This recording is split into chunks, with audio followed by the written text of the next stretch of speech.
कैसा लगी आपको यदि सत्ता और धन से संपन्न सत्ता के शीर्ष पर बैठे व्यक्ति आपकी समस्त योग्यताओं और क्षमताओं को ताक पर रखकर यह घोषणा कर दें कि आज से सिर्फ आईएएस का बेटा ही आईएएस बनेगा, राष्ट्रपति प्रधानमंत्री तथा मुख्यमंत्री का बेटा ही क्रमशः राष्ट्रपति प्रधानमंत्री तथा मुख्यमंत्री बनेगा और सिपाही चपरासी बाबू तथा सफाई कर्मी का बेटा सिर्फ सिपाही चपरासी बाबू और सफाई कर्मी ही बनेगा तथा जो बेरोजगार हैं उनकी समस्त संततियां बेरोजगार होंगी, समाज की कृपा पर जीवन यापन करेंगी और अब यह जन्म से निश्चित होगा। जी हाँ, हम बात करेंगे एक ऐसी सामाजिक व्यवस्था की आज जो केवल सामाजिक व्यवस्था ना थी, इसका सच इससे कहीं ज्यादा गहरा और कहीं ज्यादा कड़वा है।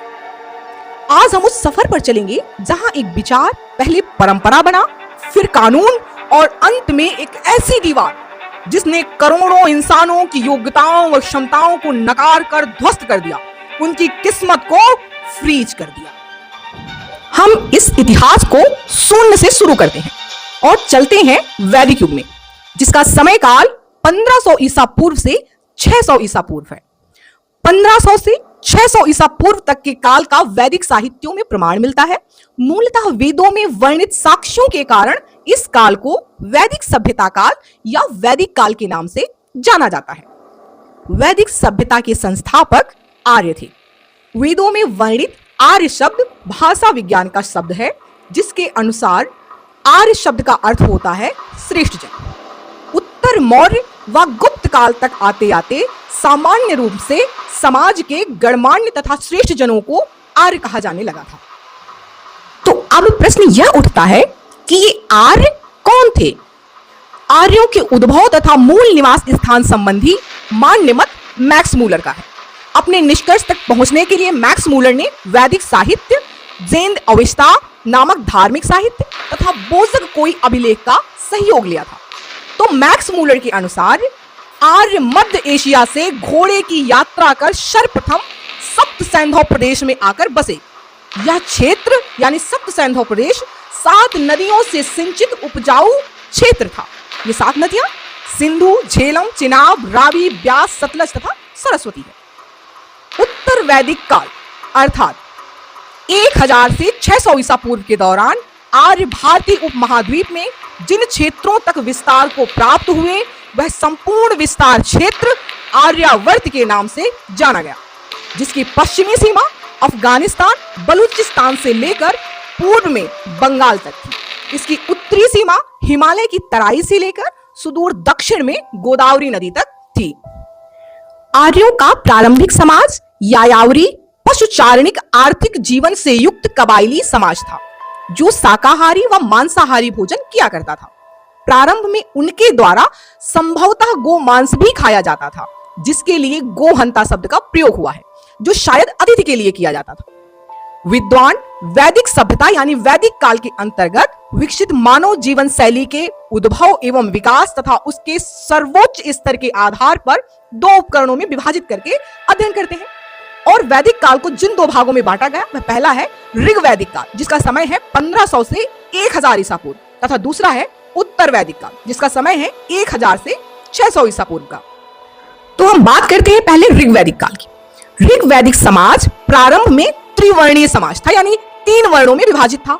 ब्रह्म, क्षत, विश। ब्रह्म यानी मार्गदर्शक समूह, क्षत यानी रक्षक समूह तथा विश यानी आमजन।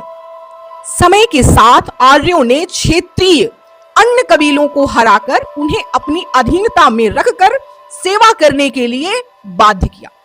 ऐसा समाज शूद्र समाज कहलाया, अर्थात हारे हुए अनार्य समूह को शूद्र बनाया गया, जो आगे चलकर अंतर जातीय विवाह से उत्पन्न संतानों को भी शूद्र बनाया जाने लगा। इस प्रकार ऋग वैदिक काल के अंत तक आते आते यह समाज चतुर्वर्णीय समाज में विभाजित हो गया। ये 4 वर्ण थे: ब्रह्म ज्ञान से युक्त ब्राह्मण समाज, क्षत अर्थात हानि से रक्षा करने वाला क्षत्रिय समाज, विश, विश शब्द का अर्थ आमजन से था, जिसमें कृषि व पशुपालन करने वाले समाज के साथ साथ सभी प्रकार की स्त्रियों व कन्याओं को विश समाज में रखा गया, जिसमें पशुपालन व कृषि करने वाले लोग आगे चलकर वैश्य कहलाए तथा शूद्र समाज हारे हुए अनार्य समूह को बनाया गया। ऋग्वेद के 10वें मंडल के अंतर्गत पुरुष सूक्त में पहली बार चारों वर्णों का एक साथ वर्णन मिलता है। इससे संबंधी कथन एक मिलता है, जैसे ब्रह्मा के मुंह से ज्ञान लेकर ब्राह्मण, भुजाओं से शक्ति लेकर क्षत्रिय, जंघाओं से वैश्य तथा पैरों से शूद्रों की उत्पत्ति हुई है। यह वर्ण व्यवस्था अभी भी कर्म आधारित थी, अर्थात सभी को कर्म चुनने की स्वतंत्रता थी। यानी ब्राह्मण क्षत्रिय तथा वैश्य कर्म करके क्षत्रिय तथा वैश्य वर्ण का हो सकता था, क्षत्रिय वैश्य तथा ब्राह्मण कर्म करके वैश्य तथा ब्राह्मण वर्ण का हो सकता था। वैसे ही वैश्य ब्राह्मण तथा क्षत्रिय कर्म करके ब्राह्मण तथा क्षत्रिय हो सकता था। लेकिन शूद्र इसका अपवाद था, किंतु अछूत नहीं था। ऐसे समझिए जैसे आज आप शिक्षक हैं, शोधकर्ता हैं या वैज्ञानिक हैं, अर्थात अभी आप ब्रह्म वर्ण में हैं। कल आपका मन हुआ कि मुझे सेना में जाना है, अर्थात क्षत्रिय वर्ण में, और आपने अध्ययन किया, परीक्षा पास की और सेना में भर्ती हो गए। इस प्रकार आप क्षत्रिय वर्ण के हो गए। फिर आपका मन हुआ कि नहीं, मुझे तो कृषि कार्य करना है, बिजनेस में संलग्न होना है, और आपने कृषि कार्य करना प्रारंभ किया। इस प्रकार आप वैश्य वर्ण के हो गए। तो इस प्रकार सभी को कर्म चुनने की स्वतंत्रता थी, लेकिन शूद्र इसका अपवाद हो चुका था। क्योंकि कुछ पीढ़ियों बाद यह देखा गया कि जिनके माँ बाप जो काम करते हैं वह बच्चा उस काम को बहुत आसानी से सीख लेता है। जैसे किसी का पिता मिट्टी का काम करता है तो उस घर का बच्चा वह मिट्टी का काम आसानी से सीख लेता है। किसी का पिता तलवारबाजी या घुड़सवारी करता है तो बच्चा तलवारबाजी घुड़सवारी आसानी से सीख लेता था। किसी का पिता मंत्रोच्चारण या हवन इत्यादि करता है तो बच्चा मंत्रोच्चारण तथा हवन इत्यादि आसानी से सीख लेता। किसी का पिता कृषि कार्य या व्यापारिक कार्य में संलग्न होता तो बच्चा कृषक व व्यापारिक गतिविधियां आसानी से सीख लेता था। तो यह व्यवहार में आ गया कि बच्चा उस परिवेश की विधा को एडॉप्ट कर ले, क्योंकि उस वक्त गुरुकुल नहीं थे, ऋग्वैदिक काल तक विशिष्ट शिक्षा पद्धति नहीं थी।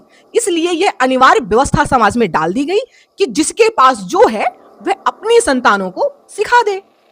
इस प्रकार एक ही वर्ण के कई सदस्य एक साथ रह सकते थे। ऋग्वेद के 9वें मंडल में ही वर्ण व्यवस्था में विभाजित समाज के एक साथ रहने के प्रमाण भी मिलते हैं।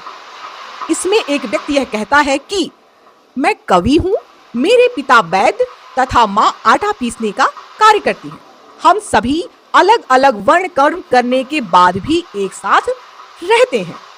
इस प्रकार ऋग्वैदिक काल में कर्म आधारित वर्ण व्यवस्था का उद्भव हुआ था, किंतु जन्म आधारित वर्ण या जातीय व्यवस्था या अस्पृश्यता का उद्भव नहीं हुआ था।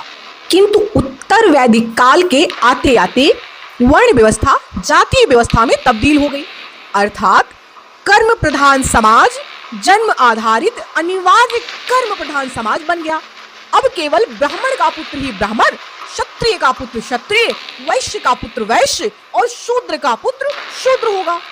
और यह व्यवस्था बनी रहे, इसलिए उत्तर काल में यानी उत्तर वैदिक काल में समान वर्ण में विवाह करने की परंपरा शुरू हुई तथा अब विवाह समान वर्ण में किया जाने लगा, अर्थात ब्राह्मण ब्राह्मण वर्ग में, क्षत्रिय क्षत्रिय वर्ण में, वैश्य वैश्य वर्ण में तथा शूद्र शूद्र वर्ण में ही विवाह करेगा, यह नियम निर्धारित किया गया। उत्तर वैदिक काल में ही गोत्र परंपरा शुरू हुई जो सामान्यतः ऋषियों के नाम पर होती थी। इस प्रकार अब उत्तर वैदिक काल में केवल सवर्णीय अर्थात सजातीय विवाह ही स्वीकृत थे तथा सगोत्रीय विवाह अस्वीकृत थे, किंतु शूद्रों को केवल सगोत्रीय सवर्णीय विवाह करने की ही अनुमति थी, जिससे उनकी नस्लें अच्छी ना हो। हालांकि इस बात के कोई पुख्ता प्रमाण नहीं मिलते हैं कि उन्हें इस वैज्ञानिक तथ्य का ज्ञान था या नहीं। विज्ञान के अनुसार जब एक ही रक्त कुल के साथ संबंध बनते हैं तो इससे अच्छी नस्लें नहीं आती हैं। परिणाम स्वरूप आनुवंशिक विकार और बीमारियों की संभावना भी बढ़ जाती है। तो यह एक दिलचस्प तथ्य है कि प्राचीन समाज में इस प्रकार की प्रथाएं क्यों प्रचलित थी और क्या उन्हें इनके परिणामों की जानकारी थी भी या नहीं। उत्तर वैदिक काल में अंतर जाति विवाह यानी इंटरकास्ट मैरिज भी अस्वीकृत हो चुका था। फिर भी समाज में अंतर जातीय विवाह होते थे, जिसे दो प्रकारों में विभाजित किया गया। पहला अनुलोम विवाह, ऐसे अंतरजातीय विवाह जिसमें वर उच्च कुल का तथा वधु निम्न कुल की होती थी उसे अनुलोम विवाह कहा गया। जैसे ब्राह्मण पुरुष तथा क्षत्रिय कन्या के साथ हुआ विवाह या ब्राह्मण पुरुष तथा शूद्र कन्या के साथ हुआ विवाह इत्यादि। दूसरा प्रतिलोम विवाह, ऐसे अंतरजातीय विवाह यानी इंटरकास्ट मैरिजेस जिसमें वर निम्न कुल का तथा वधु उच्च कुल की होती थी उसे प्रतिलोम विवाह कहा करती थी। जैसे क्षत्रिय पुरुष तथा ब्राह्मण कन्या के साथ हुआ विवाह या शूद्र पुरुष तथा ब्राह्मण कन्या के साथ हुआ विवाह इत्यादि। इस प्रकार दोनों अंतरजातीय विवाह यानी इंटरकास्ट मैरिज से उत्पन्न संतानों को भी शूद्र वर्ण में रखा जाता था। यह व्यवस्था अंतरजातीय विवाह को हतोत्साहित करने के लिए बनाया गया था ताकि लोग अपने ही वर्ण में विवाह करें तथा वर्ण व्यवस्था बनी रहे तथा वर्ण व्यवस्था से प्राप्त कर्मों पर एकाधिकार बना रहे। इस प्रकार उत्तर वैदिक काल के दौरान जातीय व्यवस्था भेदभाव से युक्त होती चली गई, जिसका प्रभाव ब्राह्मण को छोड़कर सभी वर्णों पर पड़ा। सर्वाधिक दुष्प्रभाव शूद्र वर्ण पर पड़ा, जिसे अधिकार विहीन कर्तव्य युक्त जाति में परिवर्तित कर दिया गया। परिणाम स्वरूप ब्राह्मण व ब्राह्मणेतर समूह का उद्भव हुआ। ब्राह्मणेतर समूह में क्षत्रिय, वैश्य व शूद्र समाज था, जिसने आगे चलकर सामाजिक विद्रोह किया तथा सामाजिक व्यवस्था के विरुद्ध विद्रोह किया, जिसे सामाजिक क्रांति की संज्ञा दी गई। उत्तर वैदिक काल के अंत तक आते आते जटिल कर्म कांडों का प्रचलन भी प्रारंभ हुआ। जहां ऋग वैदिक काल इहलौकिक दर्शन से युक्त था, वहीं उत्तर वैदिक काल पारलौकिक दर्शन से युक्त होता चला गया तथा जटिल कर्मकांडी धर्म दर्शन से लोगों में असंतोष उत्पन्न होने लगा था, जिसका कारण वैदिक कर्मकांडों की निसफलता, सामाजिक भेदभाव तथा संसाधनों की बर्बादी, अर्थात यज्ञ में अनाज की आहुति दी जाती थी तथा कुछ यज्ञों में जीव बलि का प्रावधान था। जैसे अश्वमेध यज्ञ में घोड़े की बलि का प्रावधान था तथा पुरुषमेध यज्ञ में पुरुषों की बलि तक चढ़ाई जाती थी, जिसके परिणाम स्वरूप कुछ परिस्थितियां पैदा हुई। जैसे वैदिक कर्मकांडों की निसफलता से उत्पन्न असंतोष, अर्थात मान लीजिए किसी राजा ने यज्ञ करवाया कि वह विजयी होगा, किंतु वह हार जा रहा होता है, या मान लीजिए दीर्घायु के लिए यज्ञ करवाया किंतु अगले ही वर्ष उसकी मृत्यु हो गई। इस प्रकार वैदिक कर्मकांडों की असफलता असंतोष का कारण बनी। साथ ही साथ ऋग वैदिक कालीन ग्रामीण अर्थव्यवस्था धीरे धीरे उत्तर वैदिक काल में नगरीय अर्थव्यवस्था की ओर अग्रसर हुई, जो अधिशेष उत्पादन यानी अतिरिक्त उत्पादन सरप्लस प्रोडक्शन के बिना संभव न थी। और यह अतिरिक्त उत्पादन अर्थात अन्न धन और पशुधन को कर्मकांडों के कारण यज्ञ में आहुति तथा बलि देकर नष्ट किया जा रहा था। यही कारण है कि स्वयं अथर्ववेद के मुंडक उपनिषद में ब्राह्मण समाज के बुद्धिजीवियों ने ही आलोचना करते हुए लिखा है कि कर्मकांडीय यज्ञ टूटी फूटी नौका के समान है जो भव सागर को पार कराने में सक्षम नहीं है। इस असंतोष से जो दूसरी परिस्थिति थी वो है वैदिक सामाजिक दर्शन से उत्पन्न भेदभाव तथा उससे असंतुष्ट समाज। और जो तीसरी परिस्थिति थी वह थी उपनिषदीय दर्शन अथवा वेदांत दर्शन। उपनिषदीय दर्शन अथवा वेदांत दर्शन ने कर्मकांडों को अनुपयुक्त बताते हुए ज्ञान व तर्क के आधार पर वैकल्पिक जीवन दर्शन प्रदान किए। महिलाओं की स्थिति की अगर हम बात करें तो ऋग वैदिक समाज में महिलाओं को सामाजिक, शैक्षिक और धार्मिक स्तर पर सम्मान दिया जाता था, जिसके प्रमाण ऋग्वेद में मिलते हैं। जैसे जायदेस्तम अर्थात पत्नी ही ग्रह है ऐसा कहा गया। किंतु महिलाओं को राजनीतिक और आर्थिक अधिकार तब भी नहीं दिए गए थे। ऋग वैदिक काल की तुलना में उत्तर वैदिक काल में स्त्रियों की दशा खराब होती गई, जिसके प्रमाण वैदिक साहित्यों में मिलते हैं। जैसे मैत्रेयी संहिता में कहा गया है कि समाज में 3 बुराइयां हैं। ये है द्युत यानी जुआ, मद यानी नशा तथा तीसरी स्त्री। वहीं ऐतरेय ब्राह्मण में लिखा है कि पुत्र का जन्म सुख का कारण है, जबकि पुत्रियों का जन्म दुखों का कारण है। इस प्रकार वैदिक सामाजिक दर्शन से उत्पन्न भेदभाव तथा उससे असंतुष्ट समाज में 6ठी शताब्दी ईसा पूर्व यानी महाजनपद काल तक आते आते अहिंसा आधारित नास्तिक धर्म दर्शन का उद्भव हुआ तथा बौद्ध, जैन एवं आजीवक जैसे संप्रदायों का जन्म हुआ तथा अनेक वैकल्पिक विचारधाराओं का भी जन्म हुआ, जिनके प्रमाण बौद्ध एवं जैन साहित्य में देखने को मिलते हैं। बौद्ध साहित्य अंगुत्तर निकाय में 72 प्रकार की ऐसी वैकल्पिक विचारधाराओं का उल्लेख मिलता है तथा जैन साहित्य भगवती सूत्र में ऐसी 368 वैकल्पिक विचारधाराओं के प्रमाण मिलते हैं। महाजनपद काल आते आते यानी 6ठी शताब्दी ईसा पूर्व वैदिक धर्म दर्शन से अलग बौद्ध, जैन और आजीवक संप्रदाय को मानने वालों ने वैदिक वर्ण और जाति व्यवस्था को मानने से इनकार कर दिया। जाति धर्म को नकारने का परिणाम यह हुआ कि बौद्ध, जैन और आजीवक धर्म में गए लोग आपस में अंतर जाति विवाह यानी इंटरकास्ट मैरिज करने लगे, जिससे वर्ण संकर संतानें पैदा होने लगी। हालांकि ब्राह्मणीय प्रतिक्रियावाद से डरकर लोग अंतर जाति विवाह चोरी छिपे और कम करते थे, लेकिन जब मौर्यों का शासन आया यानी मौर्य काल में, चाहे चंद्रगुप्त मौर्य हो, बिंदुसार हो या सम्राट अशोक, सभी शक्तिशाली मौर्य शासकों ने नास्तिक धर्म दर्शन यानी जैन, बौद्ध और आजीवक को संरक्षण दिया और इन्हें स्वीकार भी किया। जैसे चंद्रगुप्त मौर्य ने जैन धर्म को संरक्षण दिया तथा उनके बेटे बिंदुसार ने आजीवक संप्रदाय को संरक्षण दिया तथा बिंदुसार के पुत्र अशोक ने बौद्ध धर्म को संरक्षण दिया। इस प्रकार शक्तिशाली राजाओं के संरक्षण के आगे प्रतिक्रियावादी ब्राह्मणों की मौर्य काल में नहीं चली और अंतर जाति विवाह से वर्ण संकर संतानों में तेजी से वृद्धि हुई। किंतु तब भी समाज चतुर्वर्णीय था। कौटिल्यकृत अर्थशास्त्र के अनुसार मौर्य समाज चतुर्वर्ण व्यवस्था पर आधारित 4 जातियों से युक्त था तथा मौर्यकालीन समाज में पारंपरिक रूप से लोग अपने अपने जाति कर्म में लगे हुए थे, लेकिन कुछ परिवर्तन भी प्रारंभ हुए। जैसे ब्राह्मणी एकाधिकार की समाप्ति हुई, अर्थात ब्राह्मणों के मार्गदर्शन को अब आंख मूंद कर नहीं स्वीकार किया जाता था, बल्कि उसे तर्क की कसौटी पर कसा जाता था। किंतु ध्यातव्य है कि अभी भी ब्राह्मणी श्रेष्ठता समाप्त नहीं हुआ था। दूसरा परिवर्तन यह था कि क्षत्रिय एकाधिकार भी समाप्त हुआ, यानी वैश्य और शूद्रों को योग्यता परीक्षण के उपरांत क्षत्रिय कर्म करने की अनुमति दी गई।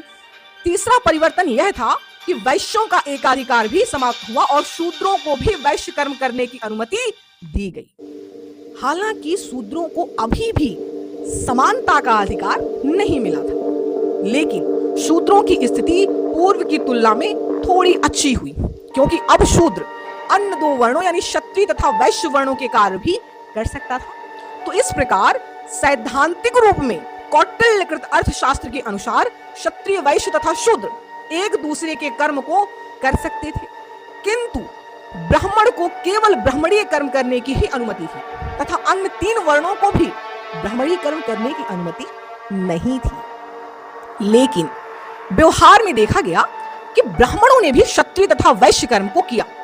क्यों?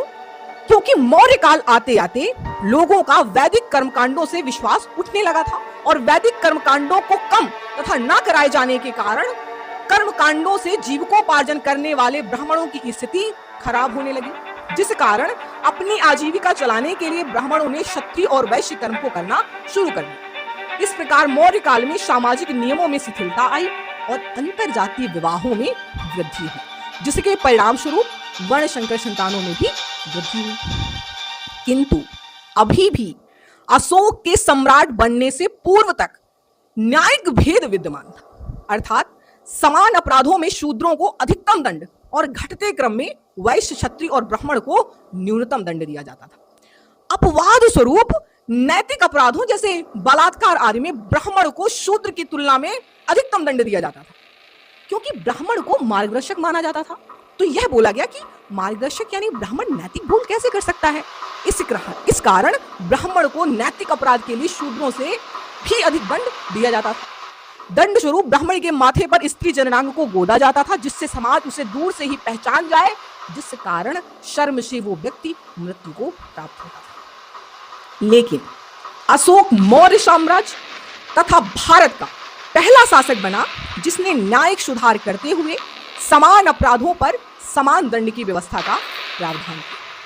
पूर्व काल की तुलना में मौर्य काल में स्त्रियों की भी दशा सुदृढ़ हुई तथा उनके सम्मान में वृद्धि हुई।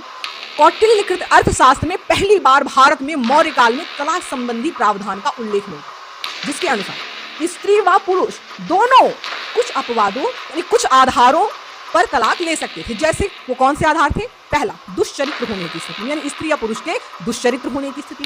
दूसरा, स्त्री के बांझ व पुरुष के नपुंसक होने की स्थिति में। तीसरा, स्त्री या पुरुष के अशाब्द रोग से ग्रसित होने की स्थिति में दैहिक सुख न दे पाने के कारण। तथा चौथा, लगभग 8 वर्ष तक स्त्री व पुरुष का एक दूसरे से अलग रहने की स्थिति में। यहाँ यह भी ज्ञातव्य है, अर्थात यहाँ एक ध्यान देने वाली बात यह है कि भारतीय स्रोतों के अनुसार महाजनपद काल के दौरान दास व्यवस्था के उद्भव और व्यवहार के प्रमाण मिलते हैं। त्रिपिटक नामक साहित्य में 4 प्रकार के दासों का उल्लेख मिलता है। कौटिल्यकृत अर्थशास्त्र में 9 प्रकार के दासों का उल्लेख मिलता है तथा गुप्तकालीन साहित्यों में 15 प्रकार के दासों का उल्लेख मिलता है।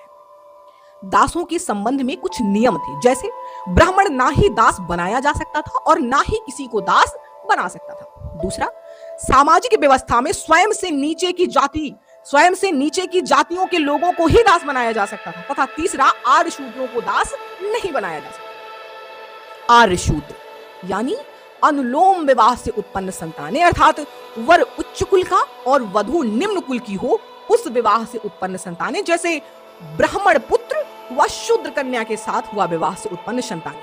और यह व्यवस्था चलती रही। इतिहास ने एक बार फिर करवट ली, जहां अंतिम मौर्य शासक बृहद्रथ की हत्या उसके ब्राह्मण सेनापति पुष्यमित्र शुंग ने कर दी और मौर्य वंश का अंत कर शुंग वंश की स्थापना की। ब्राह्मण शासक पुष्यमित्र शुंग ने ब्राह्मणीय दर्शन आधारित व्यवस्था की पुनः स्थापना के प्रयास किए। पुष्यमित्र शुंग ने वैदिक कर्मकांडीय दर्शन की न सिर्फ पुनः स्थापना कराई, बल्कि कर्मकांडों का प्रयोग भी पुनः प्रारंभ करवाया।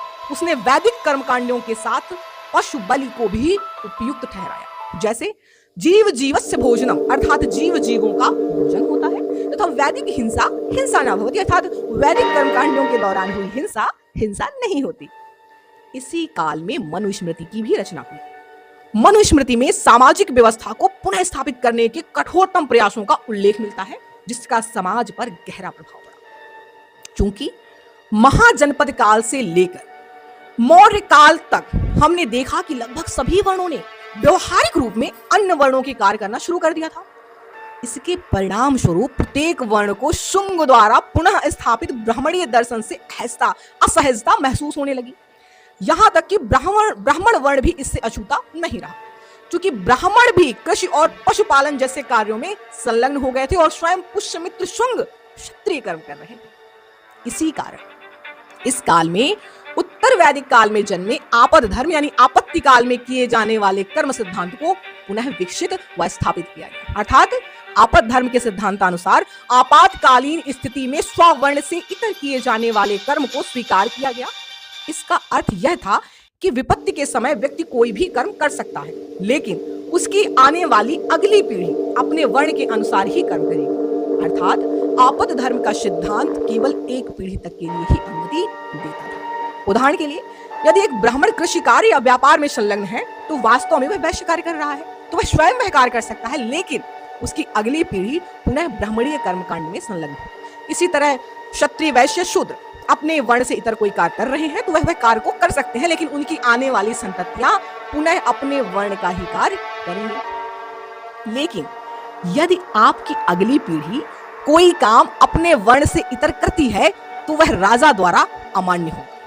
यानी आप तो कर सकते हैं अपने वर्ण से इतर आपात की स्थिति में, लेकिन आपकी अगली पीढ़ी भी यदि उस कार्य को करती है, यानी अपने वर्ण से इतर कार्य को करती है, तो वह राजा द्वारा अमान्य घोषित कर दिया जाएगा और राजा को हक होगा कि आपकी संपत्ति जब्त कर ली जाएगी, साथ ही आपको राज्य से बाहर कर दिया जाएगा। इस तरह जन्म आधारित जातीय व्यवस्था को पुष्यमित्र शुंग ने बड़ी कठोरता से स्थापित किया। इस सिद्धांत के अनुसार व्यक्ति को अपने वर्ण के अनुसार कर्म करने का अनिवार्य बना दिया गया और वर्ण से बाहर किए जाने वाले कर्म की अनुमति नहीं थी।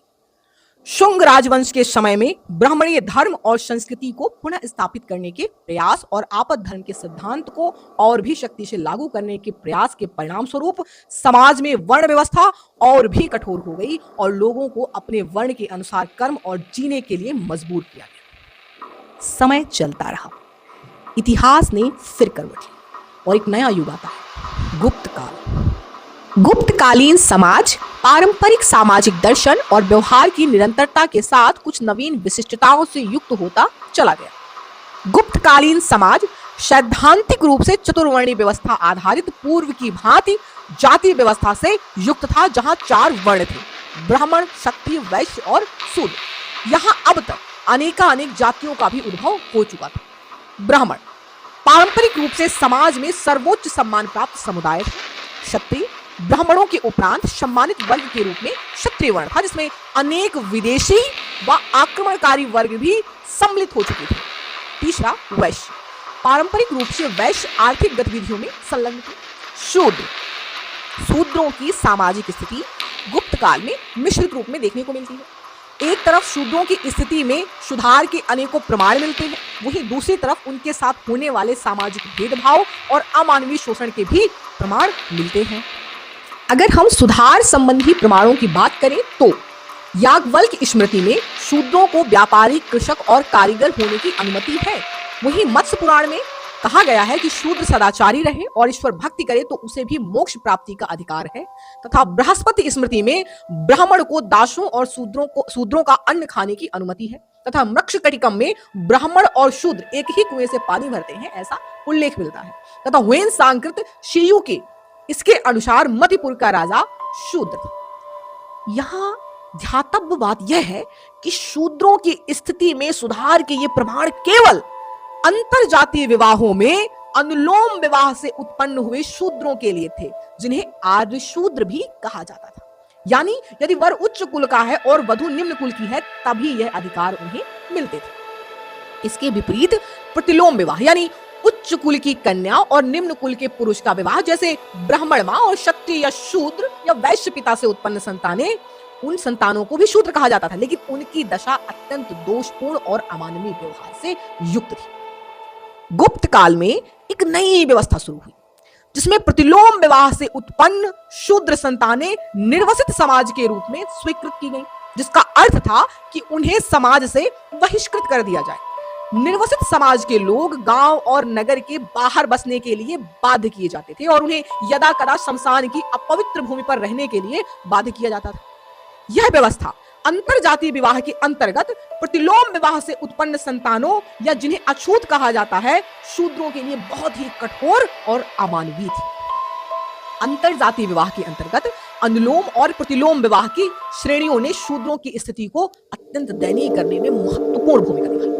इसके अंतर्गत यह देखा जाता था कि वर और वधु किस कुल की है। यदि वर उच्च कुल का है और वधु निम्न कुल की है, जैसे ब्राह्मण कुल का वर हो और क्षत्रिय, वैश्य या शूद्र कुल की वधु हो, तो इसे अनुलोम विवाह स्वीकार करते हुए उनकी संतानों को शूद्र घोषित कर दिया जाता था, लेकिन उन्हें समाज के अंदर रखा जाता था सेवा इत्यादि के लिए, यानी उसे अनिर्वसित समाज में शामिल कर लिया जाता था, अर्थात उसे समाज से बाहर नहीं निकाला गया और ना ही अछूत माना गया। और इस तरह अनुलोम विवाह से पैदा हुई संतानों यानी शूद्रों को समाज में ही रखा गया।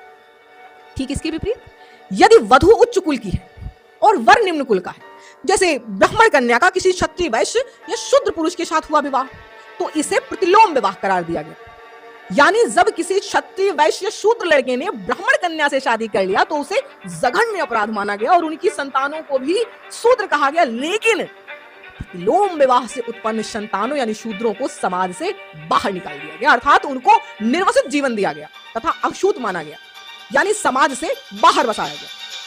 ऐसे प्रमाण मिलते हैं कि ऐसे लोगों यानी प्रतिलोम विवाह से उत्पन्न संतानों को गांव से बाहर घर बसाना पड़ता और उनके घर के बाहर एक विशेष प्रतीक चिन्ह बनाया जाता था, जिससे गुजरने वाले लोगों को यह पता रहे कि ये कौन है। गुजरने वाले अर्थात द्विज समाज जो जनेऊ धारण कर सकता था, जैसे ब्राह्मण, क्षत्रिय व वैश्य।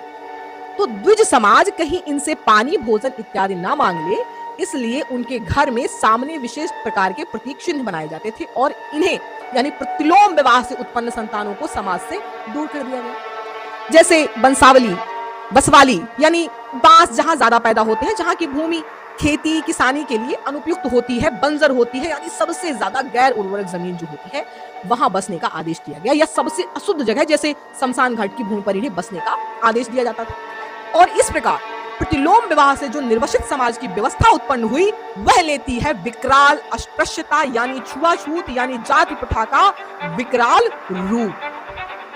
अब यहाँ आपको एक तरफा सामाजिक भेद देखने को मिलेगा। जहाँ अनुलोम विवाह से उत्पन्न संतानों को निर्वसित नहीं किया गया, तो यद्यपि उन्हें शूद्र कहा गया किंतु फिर भी उन्हें समाज में बराबर से रखा गया, किंतु अछूत नहीं माना गया। यानी उच्च वर्ण का पुरुष निम्न वर्ण की महिलाओं के साथ वैवाहिक संबंध स्थापित कर संतानोत्पत्ति कर सकता था, जो एक तरह से मूक रूप में वैध करार दे दिया गया और समाज इसे मानने के लिए बाध्य हुआ। क्यों? क्योंकि सामाजिक, आर्थिक, राजनीतिक, शैक्षिक जीवन में अब तक उनकी पकड़ बहुत तेज हो चुकी थी। यह संपन्न यानी समृद्ध वर्ण हो चुका था। वही प्रतिलोम विवाह को जघन्य अपराध बताया गया और इससे उत्पन्न संतानों को शूद्र करार देकर निर्वसित जीवन दिया गया, यानी समाज से बाहर किया गया, उन्हें अछूत करार दिया गया। क्यों?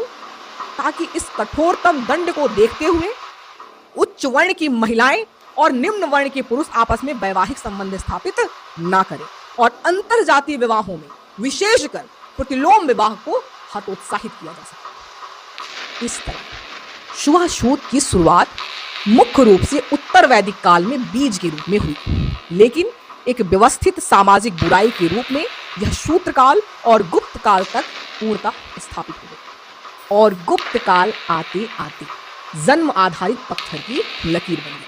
क्योंकि यह छुआछूत ब्राह्मणों द्वारा दिया गया, इसलिए इसे ब्राह्मणीय सामाजिक दर्शन भी कहा जाता है।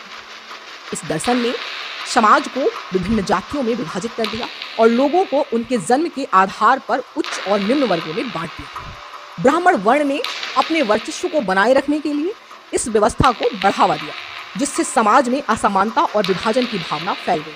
छुआछूत की इस व्यवस्था ने न केवल समाज को तोड़ दिया, बल्कि इससे लोगों के मन में भी घृणा और भेदभाव की भावना प्रत्यक्ष या अप्रत्यक्ष रूप में इस जन्म आधारित जाति व्यवस्था ने सभी वर्ण को प्रभावित किया। तो अब सवाल यह है कि यह व्यवस्था टिकी कैसे रही जब इसने सभी को प्रभावित किया। अब इसे थोड़ा गहराई से समझते हैं। जाति व्यवस्था कोई एक दिन में बना कानून नहीं था, बल्कि यह सोशल इंजीनियरिंग का एक लंबा प्रयोग था। इसके पीछे दो मुख्य सिद्धांत काम कर रहे थे। पहला, अंतर्विवाह, एंडोगेमी, अर्थात अपनी ही जाति में शादी करना।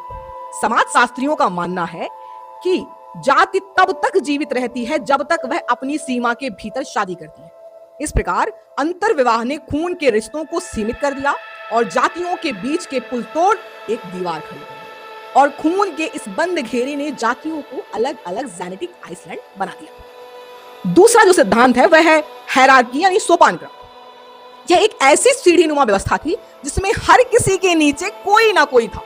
समाज शास्त्र में इसे विभाजित गौरव कहते हैं, जहां सबसे निचले पायदान पर रहने वाला व्यक्ति भी खुद को किसी दूसरे से श्रेष्ठ मानकर खुश रहता था। इसे मनोविज्ञान ने इस व्यवस्था को टूटने नहीं दिया। एक और बड़ा कारण था प्योरिटी एंड पॉपुलेशन, अर्थात शुद्धता का विचार या शुद्धता का भ्रम। यह विज्ञान नहीं, लेकिन एक सामाजिक कंट्रोल का तरीका था। जिसने भी इस ढांचे को तोड़ने की यानी स्वरक्त से बाहर जाकर विवाह करने की कोशिश की तो उसे अशुद्ध करार कर दिया जाता, उसे जाति बाहर कर दिया गया, जो उस समय मौत से भी ज्यादा बदतर सजा। क्यों? क्योंकि आप समाज के बिना जीवित नहीं रह सकते थे। अब आपके मस्तिष्क में ये विचार कौंधता होगा कि आखिर जातीय व्यवस्था के कारण भारत मुगलों और अंग्रेजों का गुलाम कैसे रहा। तो चलिए अब हम आपको इतिहास के उन पन्नों की ओर ले चलते हैं जहां इस जातीय व्यवस्था के कारण भारत पर मुगलों ने लगभग 300 वर्षों तथा अंग्रेजों ने प्रत्यक्ष और अप्रत्यक्ष रूप में लगभग 190 वर्षों तक शासन किया, जहां सत्ता, लालच और डिवाइड एंड रूल ने समाज की बुनियाद को ही बदल दिया। जब 11वीं सदी में महमूद गजनवी भारत आया तब भारत के पास अपार धन और योद्धा थे, लेकिन एक समस्या थी।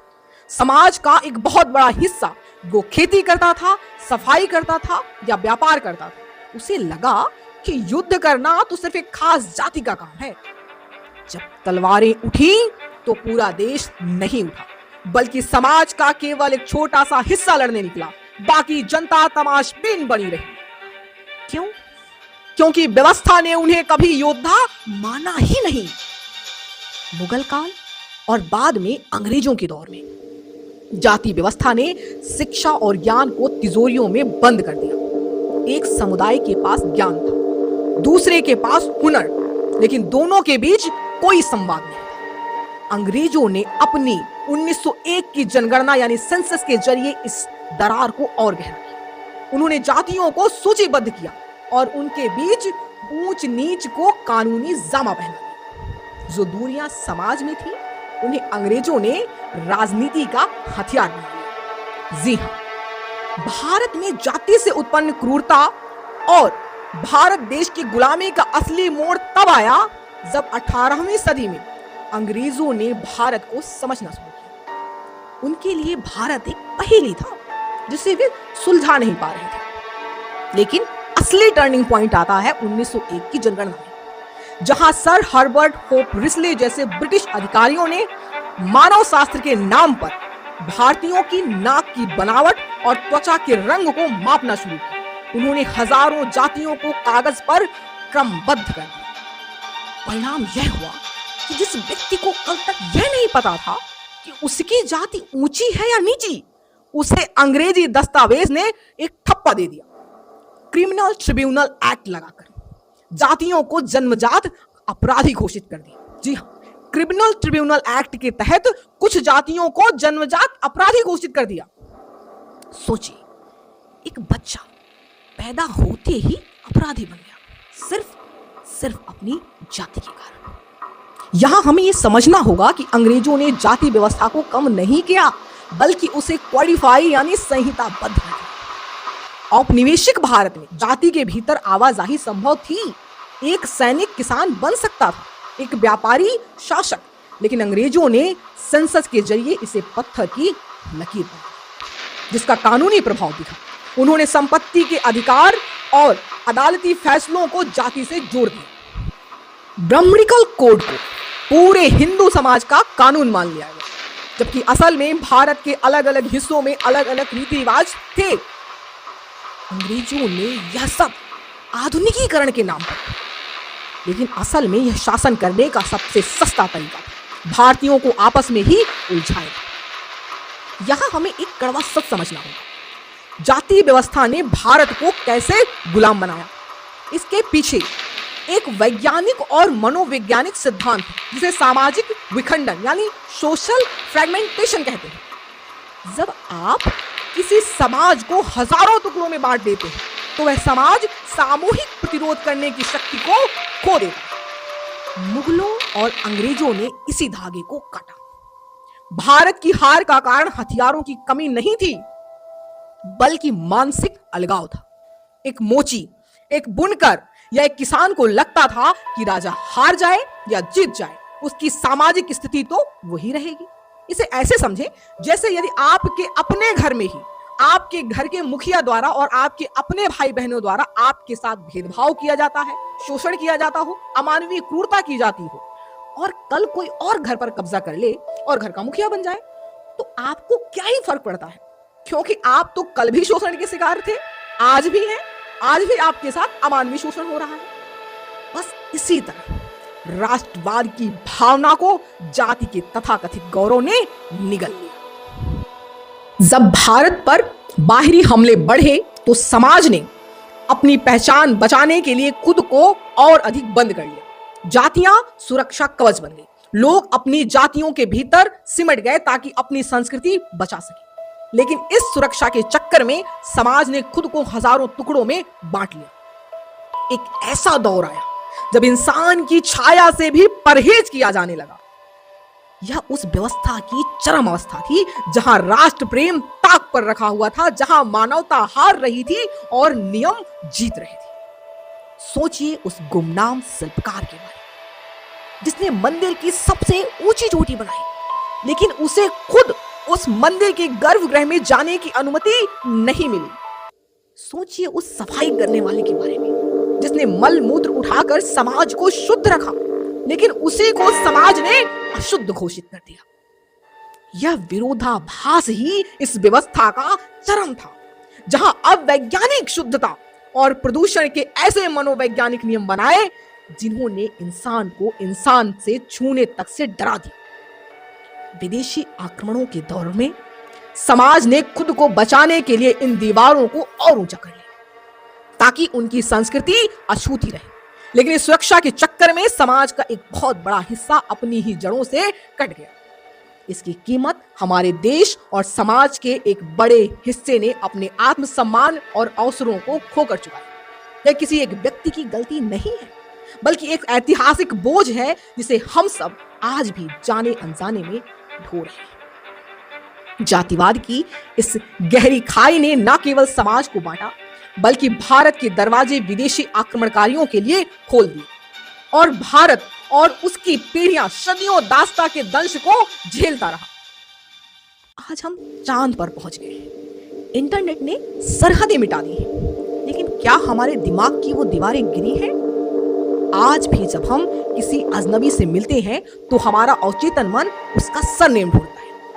आज भी हम किसी का नाम सुनकर अनजाने में उसकी हैसियत का अंदाजा लगाने लगते हैं। आज भी अखबारों के वैवाहिक विज्ञापनों में जाति सबसे ऊपर चमकती है, जो हजारों साल पुरानी उसी जकड़न का आधुनिक चेहरा है। यह कोई धर्म का हिस्सा नहीं, बल्कि एक सोशल कोडिंग बन गई जो हमारे अवचेतन मन में बैठ गई। क्रूरता अब शायद हमेशा कोडों या जंजीरों में नहीं दिखती, वह कभी कभी एक तिरस्कार भरी नजर, एक छूटे हुए अवसर या रिजर्वेशन की बहस के पीछे छिपी नफरत में दिखती है। हम अक्सर कहते हैं कि मैं जाति नहीं मानता, लेकिन क्या हम उस विशेषाधिकार, उस प्रिविलेज को देख पाते हैं जो हमें हमारी जाति की वजह से बिना मांगे मिला है?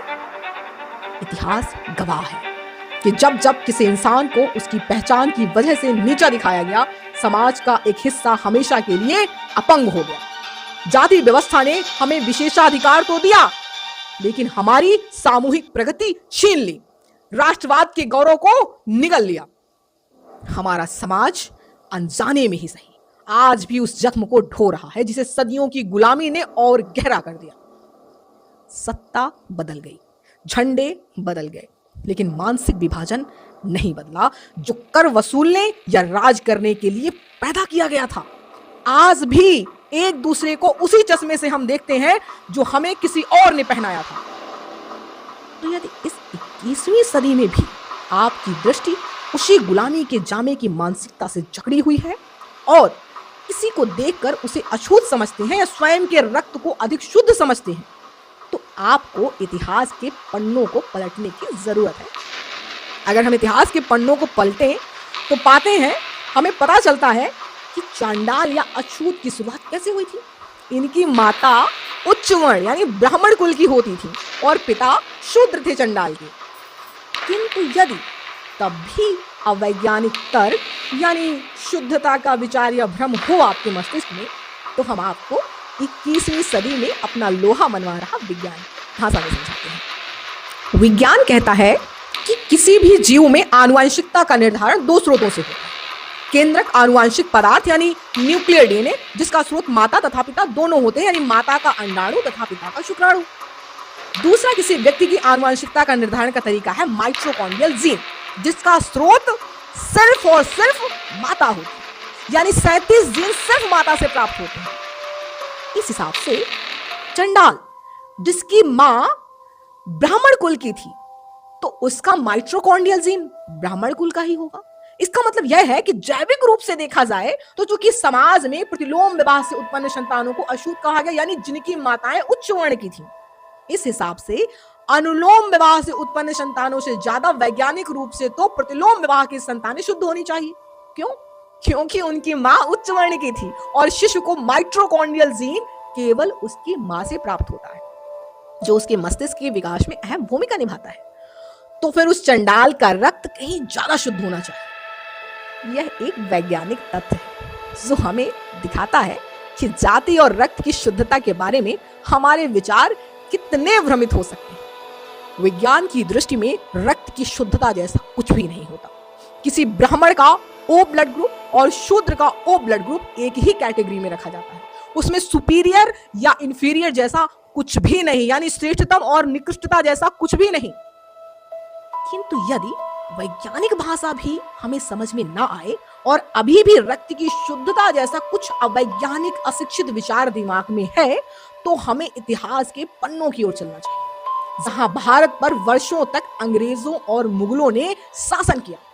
अंग्रेजों ने भारत में स्त्रियों के साथ दुर्व्यवहार किया, उनका सामाजिक, उनका शारीरिक शोषण किया और भारतीय राजाओं ने तो स्वयं मुगलों के साथ रोटी बेटी के संबंध स्थापित किए। उदाहरण के लिए आमेर यानी अजमेर के कछवाहा राजपूत राजा भारमल, इन्होंने अपनी बड़ी पुत्री हरखाबाई का विवाह अकबर से किया। वही राजा भगवंत दास, इन्होंने अपनी पुत्री मानबाई का विवाह शहजादा सलीम से किया। तथा मारवाड़ यानी जोधपुर के राठौर राजपूत में मोटा राजा उदय सिंह, इन्होंने अपनी पुत्री जगत गोस्वाई, जिनका नाम जोधाबाई के नाम से प्रसिद्ध है, जो हरखाबाई से अलग है, ठीक है, उनका विवाह जहांगीर से किया। अजीत सिंह, इन्होंने अपनी पुत्री इंद्र कुमारी का विवाह मुगल सम्राट फर्रुख सिकंदर के साथ किया। बीकानेर के राठौर ने अपनी पुत्री का विवाह अकबर के साथ किया।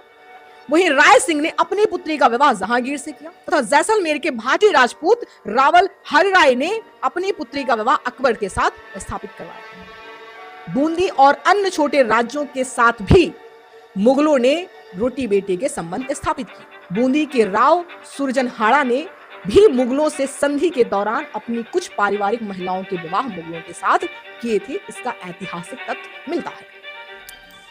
इतिहास को जानना इसलिए जरूरी नहीं कि हम किसी को दोषी ठहराएं, बल्कि इसलिए जरूरी है ताकि हम समझ सके कि हमारी पहचान का कितना हिस्सा हमारा अपना है और कितना थोपा हुआ। अगली बार जब आप अपनी या किसी और की जाति पर गर्व या ग्लानि महसूस करें तो एक बार जरूर सोचिए, क्या यह आपकी जड़ें हैं या वो दीवारें जो आपके पूर्वजों के आसपास खड़ी कर दी गई थी। जाति व्यवस्था की शुरुआत शायद समाज को संगठित करने के लिए हुई थी, लेकिन उसका अंत एक ऐसे कैद में हुआ जिसने मनुष्यों की गरिमा को छीन लिया, न जाने कितने प्रतिभाओं का दम घोट दिया। सोचिए, कितने ही कबीर, कितने ही रैदास, कितने ही अंबेडकर और कितने ही गुमनाम प्रतिभाशाली लोग उस व्यवस्था की भेंट चढ़ गए होंगे सिर्फ इसलिए क्योंकि वे गलत घर में पैदा हुए थे। हम अपनी विरासत को बदल नहीं सकते, अपने अतीत को बदल नहीं सकते, लेकिन हम ये तय कर सकते हैं कि हम आने वाली पीढ़ियों को विरासत में दीवारें देंगे या खुला आसमान। भारत में जन्मे विभिन्न महापुरुष, चाहे स्वामी विवेकानंद रहे हो, चंद्रशेखर आजाद रहे हो, भगत सिंह रहे हो या स्वयं महात्मा गांधी रहे, सभी ने इस व्यवस्था पर प्रहार किया क्योंकि उन्हें पता था कि यह क्रूरता समाज पर थोपी गई है। उन्हें पता था कि हम इसी व्यवस्था के कारण गुलाम हैं। इसीलिए महात्मा गांधी ने सबको संगठित करने का प्रयास किया और उनके सभी वर्णों को, सभी वर्गों को संगठित करने के प्रयास से आजादी में महत्वपूर्ण भूमिका देखने को मिली। सोचिए, अगर यह व्यवस्था वैज्ञानिक होती या इतनी महत्वपूर्ण होती, इतनी शुद्धता परक होती, तो शायद उन महापुरुषों ने कहीं ना कहीं इस बात का उल्लेख जरूर किया और उसका पालन भी किया होता या समर्थन किया होता। वो देश को ऊपर उठा पाए, समाज की सेवा कर पाए। क्यों? क्योंकि उन्होंने इस कुनीतियों की बेड़ियों को तोड़ दिया और हमारे समाज पर जो थोपा गया था उस क्रूरता से बाहर निकले और हमारे अंदर के राष्ट्रीय गौरव जो खत्म हो रहा था उसे जागृत करने का प्रयास किया। आजादी के बाद से हमारे देश का सबसे बड़ा दुर्भाग्य यह रहा कि हमने रोटी, कपड़ा और मकान के आधार पर सरकार नहीं बनाई, यानी विकास को प्राथमिकता नहीं दी। हमने जाति, धर्म, क्षेत्र, लिंग, नस्ल और चंद लालच के नाम पर अपना वोट बेच दिया। जातिगत या धर्मगत जनगणना बुरी नहीं, यह एक वैज्ञानिक अवधारणा है, जैसे स्टैटिस्टिक्स का फॉर्मूला यानी सांख्यिकी का मानक। जातिगण जनगणना तथा धर्म के आधार पर जनगणना को समर्थन देता है। क्यों? क्योंकि किसी भी प्रकार के विश्लेषण के लिए जितना भी माइक्रो स्केल का डाटा होता है उतना ही बेहतर निर्णय ले पाना संभव होता है। ये स्टैटिस्टिक्स का फॉर्मूला है, यानी सांख्यिकी का मानक है। लेकिन इन आंकड़ों का दुरुपयोग नहीं। हमारे देश के विचारकों को, नीति निर्माताओं को, राजनेताओं को यह ध्यान रखना होगा जो इस देश को चलाते हैं, क्योंकि डेटा का दुरुपयोग होने पर अपने अनुसार व्याख्या कर एक धर्म के व्यक्ति को दूसरे धर्म से तथा एक जाति के व्यक्ति को दूसरी जाति से लड़वाया जाएगा। इसलिए इस देश में जितनी भी प्रकार की विविधताएं हैं, अगर हम उन विविधताओं का अध्ययन कर पाए तो हम ज्यादा बेहतर परिणाम दे सकेंगे। लेकिन ये विविधताएं विखंडन या अनेकता में परिवर्तित ना हो, इसका सरकारों को ध्यान रखना होगा, क्योंकि अगर इन डेटाओं का दुरुपयोग हुआ तो वह भारत जो विश्व में अनेकता में एकता की मिसाल के रूप में देखा जाता है, वह विखंडित होने की कगार पर आ जाएगा।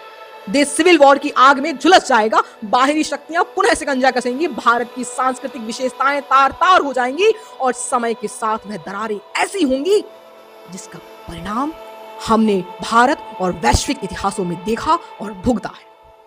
अगर वैश्विक स्तर पर हम देखें तो भी इसके प्रमाण मिलते हैं। विश्व इतिहास में 1917 ईस्वी में बोल्शेविक क्रांति के पश्चात व्लादिमीर लेनिन के नेतृत्व में 30 दिसंबर 1922 को जिस सोवियत संघ का गठन हुआ, वो विभिन्न प्रकार के धर्म, जातियों, भाषाओं, जनजातियों को आपस में जोड़कर बनाया गया और सोवियत संघ ने एक ऐसी शक्ति स्थापित की जो दुनिया में महाशक्ति कहलाया। 1990 के दशक आते आते सत्ता के लोगों ने सुधारवादी प्रयास किए और जाने अनजाने में उन दबाई हुई शक्तियों को उभार दिया। सबकी महत्वाकांक्षाएं बढ़ गईं और विभिन्न धर्म संस्कृति को मानने वाले अलग अलग देश की मांग करने लगे, जिस कारण 26 दिसंबर 1991 में मिखाइल गोर्बाचेव के काल में सोवियत संघ से 15 देश अलग हुए। और जब आप अध्ययन करते हैं तो आप कुछ अपवादों को छोड़ दें तो पाते हैं कि सभी देश गरीबी और पतन की राह पर आ चुके हैं। जो रूस में रहते हुए कहीं ज्यादा विकसित और विकासशील थे, लेकिन आज पतन की कगार पर आ चुके हैं। इसी प्रकार भारत की जो एकता है वह भी कहीं खंडित ना हो जाए, क्योंकि यदि वह खंडित हुई तो यह देश फिर नहीं उठ पाएगा। ध्यान रहे, हमारी जाति का तथाकथित गौरव राष्ट्रीय गौरव को ना निगल जाए। देश को चलाने वाले राजनीतिक नेताओं और प्रशासकों को चाहिए कि वह देश में आंतरिक विद्रोह तथा सिविल वॉर को बढ़ावा ना दें। यह देश युवा शक्ति से लबालब है, इसका सदुपयोग करें, विकास करें, क्योंकि आने वाले समय में यह देश सबसे वृद्ध देश होगा। अगर हम तब तक विकसित नहीं हुए तो हमारे पास पछताने के सिवा कुछ नहीं बचेगा। गौरव के नाम पर तथाकथित जातियां, धर्म ही बचेगा, मानवता नहीं। हम सभी भारतीय हैं और हमारा गौरव भारतीय होने पर है, हमारा गौरव एकता में है। हम सभी संविधान को मानने वाले लोग हैं।